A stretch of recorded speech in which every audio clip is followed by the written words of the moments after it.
शांति। आज 26 अक्टूबर 2023 के बाबा के अनमोल मधुर महावाक्य सुनेंगे। आज की मुरली में बाबा कहे, बच्चे अभी अंधियारी रात पूरी हो रही है और तुम्हें दिन में चलना है। ये ब्रह्मा की रात और दिन की कहानी है जो बाबा हम बच्चों को सुनाते हैं। साथ ही साथ बाबा कहे, सेकंड में जीवन मुक्ति प्राप्त करने का आधार क्या है। तो सेकंड में जीवन मुक्ति प्राप्त करने का आधार है ये सच्ची गीता, ये ज्ञान अर्थात जो भगवान वाच बाप हमें पढ़ाई पढ़ाते हैं, ये सच्ची गीता है। उसी से ही सेकंड में जीवन मुक्ति प्राप्त होती है और सुख घनेरे प्राप्त करने का आधार है पढ़ाई और योग। ज्ञान और योग के माध्यम से ही घनेरे सुख की प्राप्ति होती है। तो सुनते हैं आज के बाबा के अनमोल मधुर महावाक्य। ओम शांति। मीठे बच्चे, अभी घोर अंधियारा भयानक रात पूरी हो रही है, तुम्हें दिन में चलना है। ये ब्रह्मा के बेहद दिन और रात की ही कहानी है। ये सारी कहानी बेहद के दिन और रात की है। आज की मुरली से पहला प्रश्न है, सेकंड में जीवन मुक्ति प्राप्त करने व हीरे तुल्य जीवन बनाने का आधार क्या है। उत्तर है सच्ची गीता, जो श्रीमद् भगवान वाच है। बाप तुम्हें सन्मुख जो डायरेक्शन दे रहे हैं, ये सच्ची गीता है जिससे तुम्हें सेकंड में जीवन मुक्ति पद की प्राप्ति होती है। तुम हीरे तुल्य बनते हो। आज की मुरली से दूसरा प्रश्न है, स्वर्ग के घनेरे सुख किस पुरुषार्थ के आधार से मिलते हैं। उत्तर, रोज की पढ़ाई और योग से स्वर्ग के घनेरे सुख मिल जाएंगे। इसलिए पढ़ाई में कभी भी थकना नहीं है। बाप टीचर बनकर पढ़ा रहे हैं तो तुम अच्छे मार्क्स से पास होने का पुरुषार्थ करो। इसमें आशीर्वाद व कृपा की बात नहीं है। आज की मुरली से पहले गीत बजा है, रात के राही थक मत जाना, सुबह की मंजिल दूर नहीं। ओम शांति। अभी ये गीत तुम बच्चों ने नहीं बनवाए हैं, ये तो फिल्म वालों ने बैठ बनवाए हैं। अर्थ तो कुछ भी समझते नहीं। हर एक बात का यथार्थ अर्थ न जानने से अनर्थ हो जाता है। गाते हैं, समझते कुछ भी नहीं है। अब तुम बच्चों को श्रीमत मिली हुई है, इसकी भगवान की। भगवान को ही भक्त नहीं जानते तो उन भक्तों की सदगति कैसे हो सकती है। जब भक्त भगवान को ही नहीं जानते तो बेचारे भक्तों की सदगति कैसे हो सकती है। भक्तों का रक्षक है भगवान, रक्षा मांगते हैं। जरूर कोई दुख है, हमारी रक्षा करो, बहुत गाते हैं, परंतु भगवान कौन है, किससे रक्षा करते हैं, जरा भी नहीं जानते कि भगवान आकर हमारी रक्षा किससे करते हैं। भक्त अथवा बच्चे अपने बाप को न जानने के कारण इतने दुखी हो पड़े हैं। अभी इनका अर्थ तुम बच्चे समझते हो। अभी है घोर अंधियारा भयानक रात, आधा कल्प की रात है। कोई भी विद्वान आचार्य पंडित नहीं जानते कि रात किसको कहा जाता है। यूं तो यह जानवर भी जानते हैं रात सोने की, दिन जागने का होता है। चिड़ियाएं भी रात को सो जाती है, सुबह होते ही उड़ने लगती है। वह दिन रात तो कॉमन है। दुनिया में जो दिन रात है वह तो कॉमन है। ये ब्रह्मा की बेहद की रात और बेहद का दिन है। बेहद का दिन सतयुग त्रेता और रात द्वापर कलयुग। आधा आधा चाहिए ना। दिन की आयु भी 2500 वर्ष है। इस दिन रात का तो किसको पता नहीं है। अभी तुम बच्चे जानते हो कि रात पूरी होती है अर्थात 84 जन्म पूरे होते हैं, अथवा ड्रामा का चक्र पूरा होता है, फिर दिन शुरू होता है। रात को दिन और दिन को रात बनाने वाला कौन है? रात को दिन और दिन को रात बनाने वाला कौन है? ये अभी कोई नहीं जानते। रात को दिन बनाने वाला बेहद का बाप है और दिन को रात बनाने वाला रावण है। भगवान को ही नहीं जानते तो ये सब बातें कैसे जान सकते? मनुष्य पूजा करते हैं परंतु समझते नहीं कि ये कौन है जिसकी हम पूजा करते हैं। बाप बैठ समझाते हैं। पहली पहली मुख्य बात है गीता को खंडन करने की। कहते हैं श्रीमद् भगवत गीता, गीता का पति है भगवान। गीता का पति है भगवान, न कि कोई मनुष्य। गीता का पति है भगवान, न कि कोई मनुष्य। ब्रह्मा विष्णु शंकर को देवता कहा जाता है और सतयुग के मनुष्य को देवताई गुणों वाला कहा जाता है। दैवी धर्म वाले श्रेष्ठाचार्यों को देवताई गुणों वाले कहते हैं। भारत के मनुष्य श्रेष्ठाचारी थे, वही फिर आसुरी गुण वाले बन पड़े हैं। मुख्य धर्म शास्त्र 4 है और कोई धर्म शास्त्र है नहीं। अगर है तो भी बहुत छोटे छोटे मठ स्थापन किए हैं, जैसे सन्यासियों का मठ, बौद्धियों का मठ। बुद्ध ने बौद्धि धर्म स्थापन किया, वह कहेंगे हमारा फलाना धर्म शास्त्र है।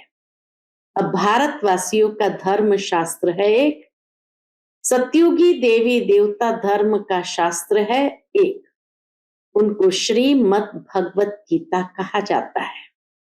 गीता माता उनका रचयिता है परम पिता परमात्मा। श्री कृष्ण की आत्मा जब 84वें जन्म पूरे करती है, तब फिर गीता के भगवान ज्ञान सागर परम पिता परमात्मा से सहज राजयोग और ज्ञान सीख ऊंच पद पाती है। ऐसे ऊंचते ऊंच धर्म शास्त्र को खंडन कर दिया है, जिस कारण ही भारत कौड़ी तुल्य बना है।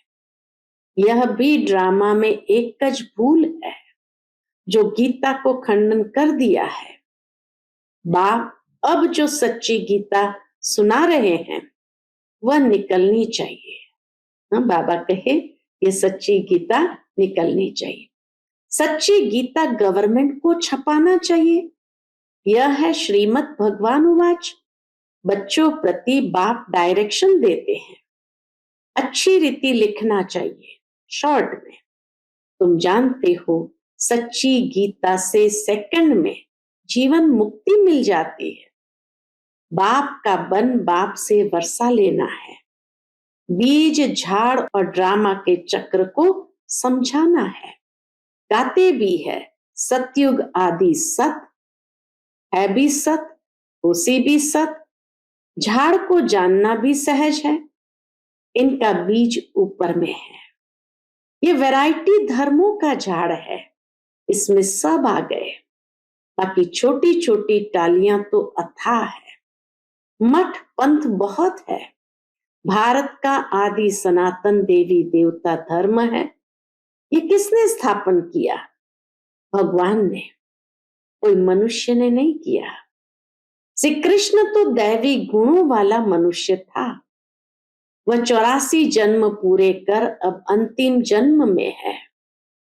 सूर्यवंशी, चंद्रवंशी, वैश्यवंशी बनते बनते कलाएं कम होती जाती है। सूर्यवंशी राजधानी जो सतयुग में श्रेष्ठाचारी थी, सो कलयुग में भ्रष्टाचारी है। अब फिर श्रेष्ठाचारी बन रही है। तुम्हारी बुद्धि में है कि ऊंचते ऊंच पाठ किसका होगा। अभी तुम जान गए हो, मुख्य है ही शिवाय नमः। जो उसकी महिमा है वो ब्रह्मा विष्णु शंकर के लिए नहीं गा सकेंगे। प्रेसिडेंट की महिमा प्राइम मिनिस्टर को अथवा और कोई को देंगे क्या? नहीं, अलग अलग टाइटल है ना, सब एक तो नहीं हो सकते। तुम बच्चों को अभी बुद्धि मिली है, तुम जानते हो क्राइस्ट को भी अपना क्रिश्चियन धर्म स्थापन करने का पाठ मिला हुआ है। आत्मा है तो बिंदी, उस आत्मा में पाठ भरा हुआ है। क्रिश्चियन धर्म की स्थापना कर फिर पुनर्जन्म लेते पालना करते सतो रजो तमो में आना है। धीरे धीरे कलाएं कम होती जाती है। पिछाड़ी में सारा झाड़ जड़ीभूत होना ही है। हरेक को कितना कितना समय पाठ मिला हुआ है। बुद्ध को कितना समय पालना करनी है यह तुम जानते हो। भिन्न भिन्न नाम रूप में जन्म लेते रहते हैं। जिसने भी धर्म स्थापन किया फिर उस धर्म की पालना करने के लिए पुनर्जन्म लेकर भिन्न भिन्न नाम रूप धारण करके उस धर्म की पालना करनी होती है। बाबा कहे, अभी बाबा तुम्हारी कितनी विशाल बुद्धि बनाते हैं, परंतु क्या होता है, कोई तो शिव बाबा को याद भी नहीं कर सकते। बेहद का बाप बेहद स्वर्ग का वर्षा देते हैं, यह भी तुम समझा नहीं सकते। बाबा कहे, बेहद का बाप बेहद स्वर्ग का वर्षा देते, यह भी तुम समझा नहीं सकते। बाबा ने बहुत बार समझाया है। आत्मा में अविनाशी पाठ नूंदा हुआ है। एक शरीर छोड़ फिर दूसरा लेना है। इतनी को ये बातें हैं समझने की। जो स्कूल में रोज पढ़ते होंगे वही समझेंगे। कोई तो चलते चलते थक जाते हैं, गाते भी है, तुम मात पिता हम बालक तेरे। बाप कहते हैं, हम तुमको स्वर्ग का सुख घनेरे देने का पुरुषार्थ करा रहे हैं। तुम थक नहीं जाना। इतनी ऊंचते ऊंच पढ़ाई पढ़ना तुम छोड़ देते हो। कोई तो पढ़ाई छोड़ फिर विकार में भी चले जाते हैं, जैसे का तैसा बन जाते हैं। चलते चलते गिर पड़ेंगे तो और क्या होगा। भल वहां सुख में है, परंतु पद में तो फर्क है ना। यहाँ सब दुखी है, वहां राजा प्रजा सबको सुख है। फिर भी पद तो ऊंच लेना चाहिए ना। पढ़ाई छोड़ दी तो माता पिता कहेंगे तुम तो लायक नहीं हो। बाप से स्वर्ग का वर्षा लेते लेते कई बच्चे थक जाते हैं। चलते चलते माया वार कर देती है तो लौट जाते हैं। जो जमा किया वह फिर ना हो जाती, बाकी क्या बनेंगे। स्वर्ग में भल जाएंगे लेकिन बिल्कुल साधारण प्रजा जाकर बनेंगे। बाप कहते हैं, हमारा बनकर फिर थक कर बैठ गए व ट्रेटर बन गए तो प्रजा में चांडाल जाकर बनेंगे। सभी चाहिए ना। स्वर्ग का मालिक बनते बनते अगर पढ़ाई को छोड़ देते तो उन जैसा महान मूर्ख दुनिया में कोई होता नहीं। लिखते भी है, तुम मात पिता हम बालक तेरे। तुम्हारी कृपा से स्वर्ग के बहुत सुख घनेरे मिलते हैं। कृपा करो। बाबा से मांगते हैं, कृपा करो, आशीर्वाद करो। बाप कहेंगे, कृपा की तो बात ही नहीं। मैं टीचर हूं, पढ़ाऊंगा, पुरुषार्थ तुम करो अच्छे मार्क से पास होने का। बाकी मैं थोड़ी बैठ सब पर आशीर्वाद करूंगा। स्पष्ट शब्द में बाबा ने कह दिया, मैं सब पर बैठकर थोड़ी आशीर्वाद करूंगा। तुम योग में रहो तो ताकत मिलती रहेगी। सभी थोड़ी गद्दी पर बैठेंगे, एक दो के सिर पर बैठेंगे क्या। तो धर्म मुख्य है ही चार, शास्त्र भी चार है, उनमें मुख्य है गीता। जिससे सत धर्म की स्थापना होती है। बाकी सब उनके बच्चे हैं। वर्षा तो माता पिता से ही मिलता है। अब बाप सन्मुख समझा रहे हैं। क्या समझा रहे हैं? सिर्फ गीता पढ़ने से थोड़ी राजाओं का राजा बन जाएंगे। बाबा ने तो गीता पढ़ी है, परंतु उनसे होता कुछ भी नहीं है। यह सब है भक्ति मार्ग के शास्त्र। तुमको पुरुषार्थ कर 16 कला संपूर्ण बनना है। अभी तो तुम्हारे में कोई कला, कोई गुण नहीं रहा है। गाते भी है, मुझ निर्गुण हारे में कोई गुण नहीं। आप ही तरस पिरोए, हमको फिर 16 कला संपूर्ण बनाओ। जो हम थे फिर बनाओ। अब तुम जानते हो, बाप सन्मुख आकर समझा रहे हैं। एक निर्गुण संस्था भी बना दी है। दुनिया में लोगों ने एक निर्गुण संस्था भी बना दी है। निर्गुण निराकार का अर्थ भी नहीं जानते।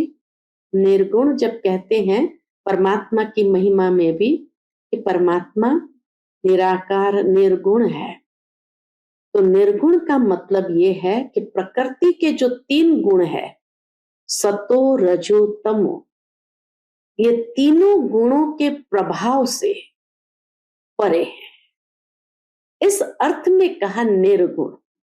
बाकी गुणों में अनंत है, लेकिन सात्विक गुण यानी सतयुग त्रेता के सात्विक गुण, राजसिक गुण द्वापर के, और तामसिक गुण कलयुग के, ये गुणों का प्रभाव परमात्मा पर पड़ता नहीं है। उससे वो परे हैं। इसलिए परमात्मा को निर्गुण कहते हैं।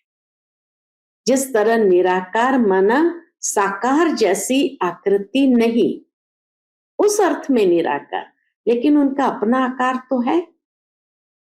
ठीक इसी तरह बाबा कहे निर्गुण निराकार का अर्थ भी नहीं जानते हैं। शिव का तो आकार भी है, जिसका नाम है तो जरूर चीज भी है ना। आत्मा इतनी सूक्ष्म है, उनका भी नाम है। ब्रह्म महतत्व जहां आत्माएं निवास करती है, वह भी नाम है ना। नाम रूप से न्यारी तो कोई चीज होती नहीं। भगवान को कहते हैं नाम रूप से न्यारा, फिर उनको सर्वव्यापी कह देते हैं। ये कितनी बड़ी भूल है। मनुष्य जब इन बातों को समझे तब तो निश्चय करे, बाबा हमने आपको जाना है, कल्प कल्प आपसे राज्य भाग्य लेते आए हैं। ऐसा निश्चय हो तब पढ़ सकते हैं। यहां से बाहर निकलते और भूल जाते हैं। इसलिए पहले पहले तो लिखवा लेना चाहिए। बरोबर शिव बाबा आया है राजयोग सिखलाने। लिखकर भी देते, फिर पढ़ते नहीं। ब्लड से भी लिख कर देते हैं, परंतु आज है नहीं। माया कितनी तीखी है। बाप कितना बैठ समझाते हैं। तुम्हारी विहंग मार्ग की सर्विस तब होगी जब ऐसे ऐसे पत्र लिखेंगे। तुम्हारी शक्ति सेना में भी नंबरवार है। कोई चीफ कमांडर है, कोई कैप्टन है, कोई मेजर्स है, कोई सिपाहियों के साथ बोझा उठाने वाला भी है। सारी सेना है। बाबा कहे सारी सेना यहाँ ही है। बाबा तो पुरुषार्थ कराएंगे ना। ये तो बाबा का कर्तव्य है कि बाबा बच्चों से किसी न किसी विधि से पुरुषार्थ करवाते हैं। नशा चढ़ाते हैं और पुरुषार्थ करवाते हैं। हर एक के पुरुषार्थ करने से समझ में आता है ये राजा रानी बनेंगे, व अच्छे शाहूकार प्रजा में जाएंगे, ये साधारण प्रजा में जाएंगे, ये दास दासी बनेंगे। बाबा कहे हर एक के पुरुषार्थ में ये सब बातें समझ में आती है। ये तो बिल्कुल सहज है समझने की। तो पहली मुख्य बात को उठाना है। बाबा कितना ललकार करते हैं महारथियों को। तो विहंग मार्ग की सेवा के लिए विचार चलने चाहिए। बाबा ललकार करते महारथियों को कि विहंग मार्ग की सेवा के लिए विचार चलने चाहिए। अच्छा, मीठे मीठे सिकिलते बच्चों प्रति माता पिता बाप दादा का याद प्यार और गुड मॉर्निंग। रूहानी बाप की रूहानी बच्चों को नमस्ते। हम सभी रूहानी बच्चों की रूहानी माता पिता बाप दादा को याद प्यार गुड मॉर्निंग और नमस्ते। नमस्ते, शुक्रिया बाबा, शुक्रिया। आज की मुरली से धारणा के लिए मुख्य सार है। पहली पॉइंट, पढ़ाई में थकना नहीं है।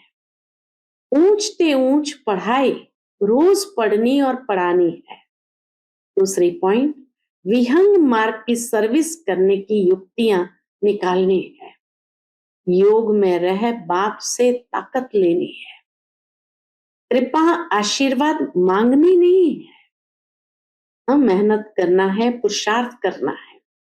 आज का बाप दादा का मधुर वरदान हम बच्चों के प्रति है।